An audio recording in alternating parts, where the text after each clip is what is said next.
Because in case anyone is watching this and saying, well, this guy ranting about the shutdowns, he's got nothing positive to say. Remember, we did show after show on this at the beginning of this, and we had doctors on and others with a concrete strategy, and specifically on masks. I remember we had a particular focus on it, which is actually the people who should wear the mask, the medical masks that really protect you, not just a cloth face covering, are people who are vulnerable. Find out who's really vulnerable, which underlying conditions we're talking about. They should wear the mask to protect them. Plus, if they wear the mask, people will know that they shouldn't come close to them. Everyone else who's not vulnerable can go about their business. That was all thrown out the window. Let's put up this headline from this week. The Dutch government, is their National Institute of Health, the exact same organization that Dr. Fauci is part of here in America. The National Institute of Health in Holland has said there is no scientific evidence that masks do any good whatsoever, and therefore they are not asking people to wear a mask. So, what are we supposed to make of that, Charlie? Well, you said it best. I mean, we're supposed to protect the vulnerable. It's so Orwellian what's been happening. We did the opposite. We put infected people in nursing homes.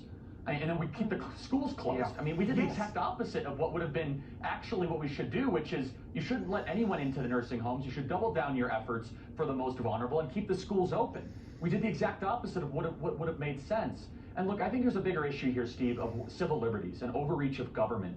And Attorney General Bill Barr said it best, which is the Constitution is not suspended in the times of a crisis. So if you're going to have massive statewide mandates where you have to do something very specific, which I think in some ways is very controversial, then there has to be a really good reason to do that. And then you have to be also willing to self-correct if new data presents itself.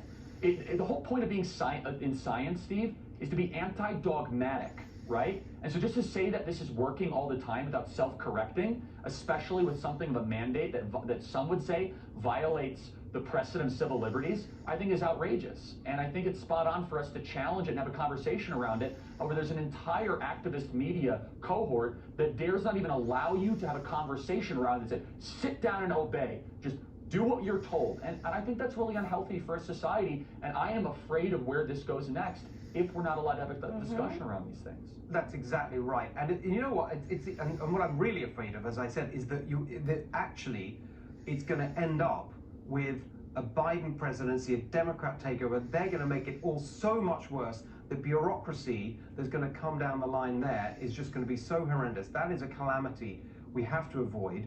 We're going to talk about that a bit later on. And I also want to just hit one other point, because I was just noticing today, you talk about the media. Unbelievably, they sort of hype up this panic. I literally saw a CNN anchor today putting to Dr. Birx the point that, oh, people are panicking.